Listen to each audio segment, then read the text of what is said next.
बसोला airfield एवं flying club में arrow club of India के सौजन्य से नेशनल एरो मॉडलिंग फेलोशिप 2 दिवसीय इवेंट का आयोजन किया जा रहा है। जानकारी देते हुए एरो क्लब ऑफ इंडिया के राष्ट्रीय अध्यक्ष व बड़े विमानों के कप्तान राजीव प्रताप रूडी सांसद ने बताया कि इस इवेंट में हर तरह के जेट इंडियन व फाइटर प्लेन मॉडल के छोटे विमान लेकर दूर दराज के क्षेत्रों से एरो मॉडलर पहुंचे हैं। उन्होंने कहा कि देश के प्रधानमंत्री नरेंद्र मोदी द्वारा देश की पहली एरो स्पोर्ट्स पॉलिसी की घोषणा की गई है, जिसके तहत यह इवेंट पूरे देश भर में आयोजित किए जाएंगे ताकि एरो स्पोर्ट्स को बढ़ावा मिल सके। शनिवार को कार्यक्रम में मुख्य अतिथि के तौर पर हरियाणा के राज्यपाल बंडारू दत्तात्रेय ने शिरकत की। उनका स्वागत एडीसी पंचकुला वर्षा खगनवाल, राजीव प्रताप रूडी संसद सदस्य लोकसभा व बीजेपी राष्ट्रीय प्रवक्ता पूर्व केंद्रीय नागरिक उड्डयन और कौशल विकास उद्यमिता मंत्री ने गुलदस्ता भेंट कर की। इस मौके पर पैरा जंपर कीर्ति वर्धन सांसद यूपी व शीतल महाजन पैरा जंपर ने भी भाग लिया। वहीं राजीव प्रताप रूडी ने शीतल महाजन के बारे में जानकारी देते हुए बताया कि उन्होंने 6 कॉन्टिनेंट्स में करीब 10,000 मीटर की ऊंचाई से जंप कर चुकी हैं। इसके साथ ही उन्होंने साड़ी पहनकर भी पैरा जंपिंग की है। वह अपने 10 वर्षीय जुड़वा बच्चों को कमर में बांधकर भी पैरा जंपिंग कर चुकी हैं। इस शो में करीब 70 एरो मॉडलों ने भाग लिया, जो पूरे भारत देश के विभिन्न राज्यों से यहां पर अपने विमानों को लेकर पहुंचे थे और उन्होंने कई करतब दिखाए। इस मौके पर मुख्य अतिथि के रूप में पहुंचे हरियाणा के राज्यपाल बंडारू दत्तात्रेय ने कार्यक्रम आयोजकों की इस फेलोशिप के आयोजन करने के लिए खूब सराहना की और कहा कि इस कार्यक्रम का एकमात्र लक्ष्य है कि खेल के रूप में उड़ान को प्रोत्साहित करना और हमारे देश के युवा बच्चों को एरो स्पोर्ट्स में भविष्य बनाने का अवसर प्रदान कर सके। उन्होंने एरो क्लब ऑफ इंडिया द्वारा एरो स्पोर्ट्स को प्रोत्साहित करने के लिए किए जा रहे कार्यों की खूब प्रशंसा की। इस कार्यक्रम में शाम के समय हरियाणा के डिप्टी सीएम दुष्यंत चौटाला ने भी शिरकत की। वहीं कार्यक्रम में एसपी पंचकुला, डीएसपी रामकुमार कालका, एसएचओ हरविंदर पिंजौर, पीडब्ल्यूडी विभाग के उच्च अधिकारी, जन स्वास्थ्य विभाग के उच्च अधिकारी सहित अन्य कई विभागों के अधिकारी व कर्मचारी मौजूद रहे। वहीं कार्यक्रम में स्थानीय कई स्कूलों के छात्र अध्यापक भी मौजूद रहे।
ये जो धुआं छोड़ रहे हैं, ये इंजन का धुआं नहीं है, ये पायलट के कंट्रोल में है। ये स्मोक टैंक और स्मोक पंप के साथ उड़ाते हैं, जिससे कि जहाज किस तरह से उड़ रहा है वो ज़रा बेटर दिखाई दे। आज हवा है तो इसलिए वो इनका स्मोक धुआं जो है वो उड़ जा रहा है। ये देखिए स्मोक की तेज छोड़ते हुए very seasoned precision flying by the youngest pilot। ये लास्ट ईयर ये बच्चा जो उड़ा रहा है, ये यूएसए में एक इंटरनेशनल इवेंट में ये प्रतियोगिता जीत चुके हैं। इस साल भी जुलाई में जा रहे हैं।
वरिष्ठ और हरियाणा के राज्यपाल श्री बंडारू दत्तात्रेय साहब हमारे बीच में है। पोडियम ऊपर था, इसलिए धूप के कारण हम लोगों ने इसको आगे कर लिया है। और मैं बताना चाहूंगा कि दत्तात्रेय साहब देश के वरिष्ठ राजनेता हैं। एक समय संघ के प्रचारक थे, उसके पश्चात आंध्र प्रदेश के बंटवारा के पूर्व आंध्र प्रदेश के बहुत बड़े नेता थे। उसके बाद भारतीय जनता पार्टी में इनकी शुरुआत हुई। ये 5 टर्म के सांसद रहे हैं और इनका कार्यभार अटल बिहारी वाजपेयी जी के सरकार में भी भारत सरकार में मंत्री थे, मोदी जी के सरकार में भी भारत सरकार में मंत्री थे और इनके कई मंत्रालय, चाहे वो रेलवे हो, शहरी विकास हो, लेबर और एम्प्लॉयमेंट हो, भारत सरकार का शायद ही कोई ऐसा विभाग होगा जो माननीय दत्तात्रेय साहब ने अपने जीवन में एक बहुत ही सुलझे हुए राजनेता। और मेरा आपसे संबंध लगभग 35 साल पुराना है। जब मैं पहली बार 96 में जीत के आया था, तब से मैं बंडारू दत्तात्रेय साहब को जानता हूँ। दत्तात्रेय साहब को मैंने विशेष रूप से आज के इस कार्यक्रम में निमंत्रण दिया। मेरी बातचीत एक बार भी नहीं हुई, फिर भी इन्होंने पत्र, और ये आयोजन एरो क्लब ऑफ इंडिया का है। सौभाग्य से मैं एरो क्लब ऑफ इंडिया का राष्ट्रीय अध्यक्ष हूँ और ये एक ऐसी संस्था है जो भारत में जो भी आप आज हवाई सेवाओं में देखते हैं, इसकी शुरुआत 1927 में, और एरो क्लब ऑफ इंडिया के अध्यक्ष, क्षमा कीजिए थोड़ा सा अजीब लगेगा, लेकिन भारत के 2 पूर्व प्रधानमंत्री पंडित नेहरू हो, राजीव गांधी हो, इसके अध्यक्ष रहे हैं। किसी कारणवश इसकी मान्यता समाप्त हो रही।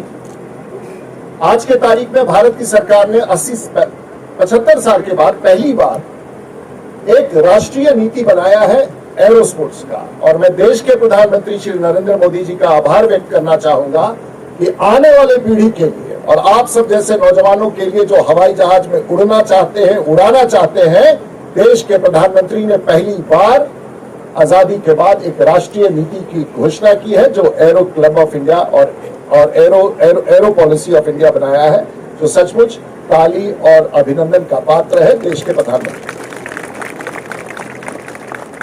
हम लोगों ने बहुत कुछ सोचा है, लेकिन ये जो यहां पर जो आपको दिखाया जा रहा है, आप असल हवाई जहाज देखते हैं, आप लड़ाकू विमान देखते हैं, लेकिन ये अपने आप में एक अंतर्राष्ट्रीय प्रतिस्पर्धा है। This is an international competitions are being organised in aero modelling across the world and just like the Indian Olympics international Olympics committee, there is one international committee called the FAI, Federation of International Aeronautics, जो Olympics एक तरफ खेलकूद का होता है, इसी तरह से हवाई स्पोर्ट्स के लिए फेडरेशन ऑफ इंटरनेशनल एरोनॉटिक है। और एरो क्लब ऑफ इंडिया 1927 से इसका सदस्य है। जब इस देश में DGCA नहीं होता था, जब इस देश में नागरिक विमानन मंत्रालय नहीं था, तो देश के पहला लाइसेंस जो जारी किया गया हवाई जहाज उड़ाने के लिए वो JRD टाटा को प्राप्त हुआ और वो विदेशी नागरिक थे, लंदन के निवासी थे, और देश का पहला licence aero club of India ने JRD टाटा को दिया, जिन्होंने देश का पहला विमान उड़ाया। उसके बाद पहला लाइसेंस दिया गया देश में एक महिला को, और जब DGCA नहीं था तो इंजीनियरिंग का लाइसेंस, फ्लाइंग ट्रेनिंग का लाइसेंस, ये सभी लाइसेंस एरो क्लब के द्वारा दिया जाता था। आज हम लोगों ने उसको फिर से रिवाइव करने का कोशिश किया है। मैं विशेष रूप से हमारे मित्र और पार्लियामेंट में 4 बार के गोंडा के सांसद कीर्तिवर्धन सिंह, जो हमारे माननीय बंडारू दत्तात्रेय साहब के साथ बैठे हैं, उनका भी मैं आप लोगों को कहूंगा कि ताली बजा के, क्योंकि दुनिया के अकेले और भारत के अकेले हैंड मोटर पावर ग्लाइडर उड़ाने की और क्षमता रखते हैं। और आज सुबह इन्होंने एक वर्ल्ड रिकॉर्ड कायम किया है।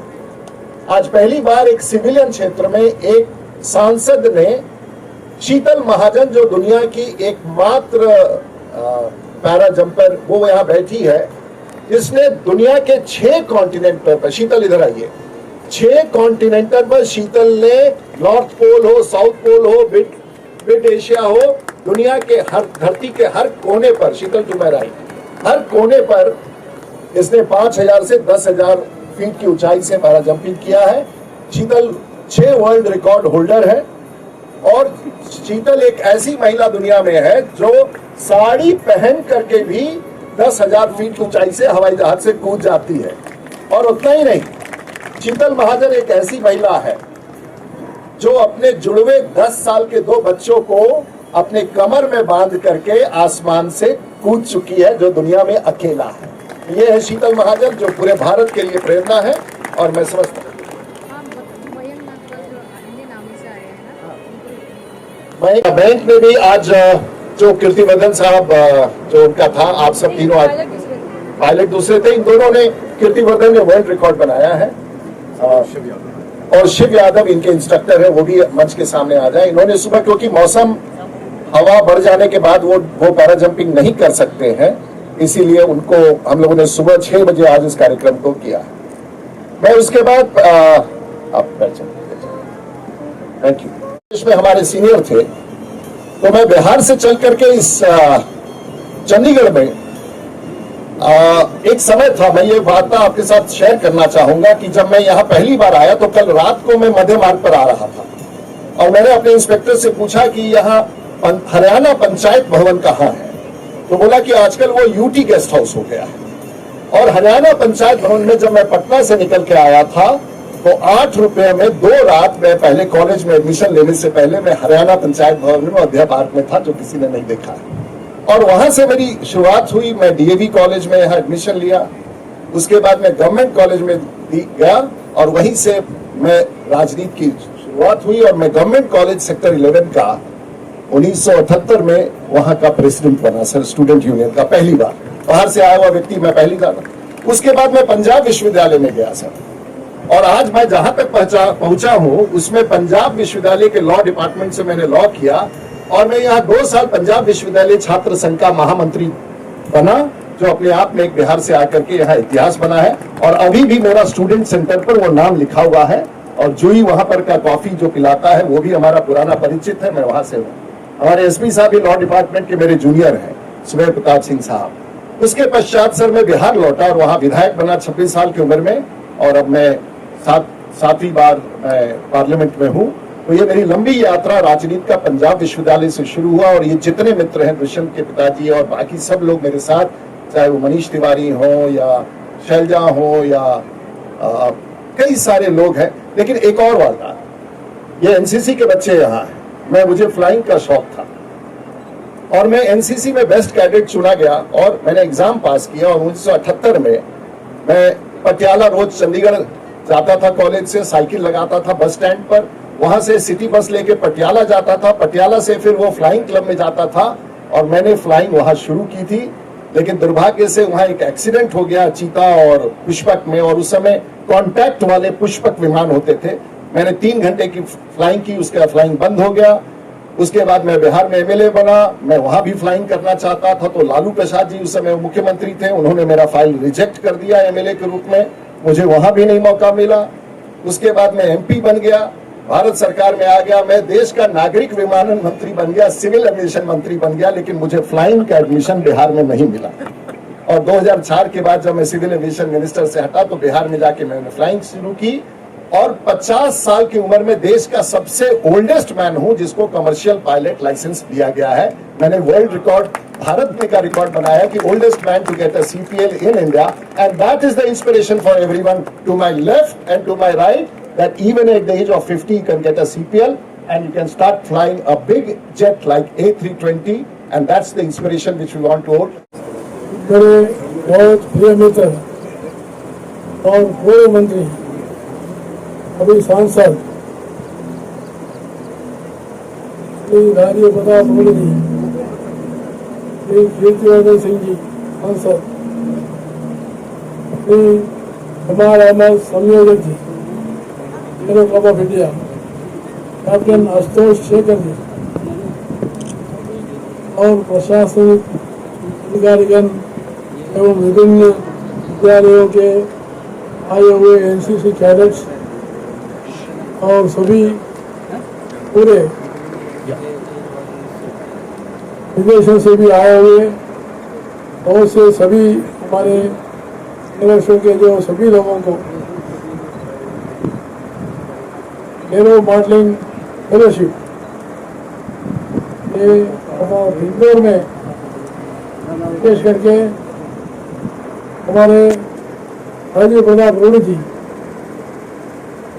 का जो है श्रद्धा से उन्होंने इस संस्था को और बढ़ाने के लिए जो उनका कोशिश चल रहा है उसके लिए मैं उनको अभिनंदन करना चाहता हूँ। तो बहुत ही उत्तम व्यक्ति है, बहुत वरिष्ठ नेता है और बहुत जानकारी भी है, highly intellectual and highly integrity person, highly capable person. And I have had opportunity to work along with him. And आज इसलिए जो मैं यहाँ पर उपस्थित समस्त अतिथिगण, अधिकारीगण, महानुभाव और प्यारे बच्चों, मुझे आज इस आयोजन में भाग लेते हुए अत्यंत हर्ष की अनुभूति हो रही है। जैसा कि आप सभी जानते हैं, एरो क्लब ऑफ इंडिया के सौजन्य से यहाँ एक अत्यंत महत्वपूर्ण एरो मॉडलिंग फेलोशिप का आयोजन किया गया। एरो क्लब ऑफ इंडिया अंतर्राष्ट्रीय स्तर पर एरो स्पोर्ट्स में महत्वपूर्ण स्थान अर्जित करने के लिए अग्रसर है। मैं यहाँ उपस्थित सभी दर्शकों और इस स्पर्धा के भाग ले रहे सभी प्रतियोगियों का अभिनंदन करता हूँ। मैं आशा करता हूँ arrow club of India Airbus 320 वाणिज्यिक जेट विमानों को संचालित करने और सुखोई फाइटर जेट विश्व स्तरीय सुपरसोनिक वेपन फाइटर जेट और राफेल जैसे लड़ाकू विमान उड़ाने का गौरव प्राप्त करने वाले तथा नागरिक उड़ान मंत्री के रूप में काम करने वाले लक्ष्य पायलट श्री राजीव प्रताप रूढ़ी जी के मार्गदर्शन में और भी ऊंचाई को हासिल कर हमारा देश का नाम रोशन करेंगे, ऐसा मेरा मुझे विश्वास है। इस क्लब की स्थापना का प्राथमिक उद्देश्य एक खेल के रूप में उड़ान को प्रोत्साहित करना और देश के युवाओं के बीच हवाई मानसिकता पैदा करना। यहाँ की विचार था कि आने वाले वर्ष में उन्हें व्यावसायिक उड़ान और विमान औद्योगिक गतिविधियों का भाग लेने और रोजगार खोजने में सक्षम बनाया जाए। Aero club of India Bharat में भी सभी फ्लाइंग क्लब्स, ग्लाइडिंग क्लब्स और एरो स्पोर्ट्स संगठनों का शीर्ष निकाय है। इसके अंतर्गत pedal flying, sky diving, hang gliding, ballooning, microlight flying, parasailing, aero modelling से लेकर अंतरिक्ष यात्रा तक हवा के माध्यम से सभी खेल गतिविधियों को शामिल करता है। एरो क्लब ऑफ इंडिया और इसके सदस्य फ्लाइंग क्लब मूल रूप से गैर लाभकारी और वाणिज्यिक संगठन है जो पायलटों और विमान रखरखाव इंजीनियरों के बुनियादी प्रशिक्षण के कार्य में लगे हुए हैं। यह क्लब शीर्ष अंतर्राष्ट्रीय विमानन संगठन फेडरेशन एरोनॉटिक इंटरनेशनल का सदस्य प्रतिनिधि है। फेडरेशन ऑफ एरोनॉटिक इंटरनेशनल दुनिया में एकमात्र अंतर्राष्ट्रीय स्पोर्टिंग बॉडी है जो एरोनॉटिक्स और एस्ट्रोनॉटिक्स दोनों के लिए सभी स्पोर्ट एविएशन इवेंट्स और विकास को प्रोत्साहित करने और नियंत्रित करने के लिए नियम बनाने और लागू करने के लिए अधिकृत है। राष्ट्रीय और अंतर्राष्ट्रीय स्तर पर एरो स्पोर्ट्स की विभिन्न शाखाओं में प्रतिवर्ष नियमित रूप से प्रतियोगिताएं, बैठकें, सेमिनार, रैलियां और दौड़ आयोजित की जाती है। इन आयोजनों के अलावा एरो स्पोर्ट्स के कई पहलुओं में पूरी गति, ऊंचाई और समय की अवधि में उड़ान से संबंधित नए विश्व कीर्तिमान स्थापित करने का प्रयास किया जाता है। अभी आपने बताया था हमारे महिला ने नाम जो है शीतल, उन्होंने जो है बच्चों को लेकर जो है बहुत तेजी से जो है विमान को चलाना बहुत ही हमारे लिए खुशी लगा है। उनको मैं बधाई देना चाहता हूँ। महिला भी इतने आगे आ रहे, महिला आगे आना हमारे लिए बहुत बड़ी बात है। इसलिए मैं इससे ज़्यादा आज और एक विषय है, जैसा हमारे गुरु जी ने बताया था, हमारे देश में प्रधानमंत्री जी बोले थे जो हवाई जहाज में पहले केवल बड़े लोग जा सकते थे, मामूली आदमी हवाई जहाज बोले तो हवाई अड्डा देखने के लिए आते थे। हवाई जहाज चढ़ने के लिए इसके पास जो है उतना जो है पैसा नहीं रहता था। आज मुझे खुशी है, प्रधानमंत्री ने कहा हवाई चप्पल पहनकर हवाई जहाज जाने का आज देश हिंदुस्तान पर है। हवाई चप्पल पहनकर हवाई जहाज में जाने का, तो इसलिए एयरपोर्ट्स बढ़ रहे, एरोड्राम्स बढ़ रहे। और हमारे राजीव प्रताप रूढ़ जी के वाजपेयी जी के समय में भी उन्होंने हमारे राज्य को भी जो है 2 नए जो है विमान हटा दिए। अभी तो बहुत बन रहे, मैं वो संख्या अभी ज़्यादा नहीं बताना चाहता, इसलिए समय का आप काफ़ी देर से बैठे हुए। मैं देर से आने से पहले आपसे क्षमा मांगना चाहता हूँ। बहुत ही आप सभी लोग इतने धूप में ठहर कर आप लोग इस कार्यक्रम के लिए आए, तो इसलिए ये जो है आगे चल के एक इंडस्ट्री बनने वाली है। इसमें ज़्यादा रोजगार प्राप्त होने वाले हैं, ज़्यादा पायलट बनेंगे, ज़्यादा आप लोग बहुत जो है नौकरी मिलेगा। तो इसलिए इसका आयोजन जो हमारे पिंजौर में ये कार्यक्रम हरियाणा में करना, मैं हरियाणा राज्य भी पूरा विश्वास रखता हूँ। ये भी यहाँ भी बहुत से नए नौजवान लोग, लड़के लड़कियाँ इस इंडस्ट्री के रूप में बढ़ाने के लिए आगे आए और नौकरियाँ प्राप्त करें और हरियाणा को देश में अच्छे विमान अड्डों का एक स्थान बनाने का प्रयास किया जाए। इतना ही कहते हुए और एक बार मैं राजीव प्रताप रूढ़ जी को धन्यवाद देते हुए समाप्त करता हूँ। जय हिंद। मेरा नाम राजीव प्रताप रूडी है, मैं एरो क्लब का अध्यक्ष हूँ, भारतीय जनता पार्टी का राष्ट्रीय प्रवक्ता हूँ और छपरा से, बिहार से सांसद हूँ। सर, जो आज का कार्यक्रम है पहले इसके बारे में बताएं। देखिए, एरो क्लब ऑफ इंडिया देश की श्रेष्ठ संस्था है आज़ादी के पहले का, और देश के प्रधानमंत्री माननीय नरेंद्र मोदी जी ने नई नीति घोषणा की है एरो स्पोर्ट्स की पॉलिसी का। ठीक है, एरो स्पोर्ट्स की पॉलिसी का, तो उसके तहत ये पहला एरो मॉडलिंग नेशनल इवेंट आयोजित किया गया पिंजौर में, जहां हर तरह के मॉडल्स, हर तरह के छोटे विमान लेकर के, जेट इंजन से लेकर फाइटर प्लेन से लेकर के, और बच्चों को बुला करके एयर माइंडेडनेस बढ़ाने के लिए ये अभियान चला जा रहा है। तो सर, ये मॉडलिंग जो आए थे और ये कहाँ से आए हुए थे सर? ये चेन्नई से आए थे, बेंगलोर से आए थे, अहमदाबाद से आए थे, बंगाल से आए थे, दक्षिण से आए थे, और यहाँ तक कि बागडोगरा और सिलीगुड़ी से आए थे। पूरे भारतवर्ष के लोग यहाँ कितने थे सर? ये लगभग 70 पार्टिसिपेंट्स हैं, तो और एक से एक विमान लेके तो मुख्य अतिथि सर यहाँ पर आए? मुख्य अतिथि गवर्नर साहब थे, और शाम को चौटाला साहब का भी आगमन होगा, मुख्यमंत्री जी का। और बेसिकली पूरे भारतवर्ष में इसको प्रसारित करने का ये अभियान देश के प्रधानमंत्री का है। क्या नाम है बेटा आपका? My name is Mauj Ansari. आपको ये कब से शौक पड़ा है, इस बारे में बताएंगे थोड़ा सा? जब मैं 4 साल का था तो मेरे डैड ने मुझे बताया ये क्या है, उसके बाद से मुझे अच्छा लगा। तो आज आपने यहाँ पर विमान उड़ाया, कैसा लग रहा है आपको महसूस? बहुत अच्छा लग रहा है। और कौन कौन सा उड़ाया आपने? वही एक वहाँ पे एक रखा है, उसका नाम AXA 300 120cc and the G10। तो आगे क्या आपका प्लान आगे का फ्यूचर इन लाइफ? आगे ऐसे ही मुझे I want to do something related to air, space and everything. कौन सी क्लास में पढ़ते हो आप? I am in 9th standard. हाँ जी, मेरा नाम जकी है। कहाँ से आए हो सर? मास का फादर हूँ। We have come from Mumbai. We are in this hobby of aero modelling from last almost 40 years now, 40 साल हो गए। और मेरे फादर से शुरुआत की थी, फादर से मैंने पिकअप किया, फिर मेरे बच्चे लोग सब सीख रहे हैं। The future of this hobby is once you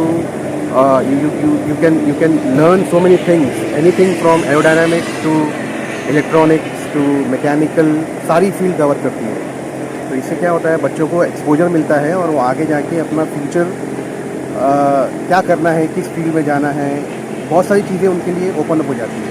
तो it's a very good hobby where you can make your kid understand what exactly they want to do in their life. तो जैसे कि आपका बेटा आपके साथ है और आप यंग युवा को क्या कहना चाहते हो इसके बारे में message? Pick up a hobby that suits you and that is having a future in it. Okay, ऐसी हॉबी पालें इसका जो आपको अच्छी भी लगे और इसका आगे फ्यूचर भी।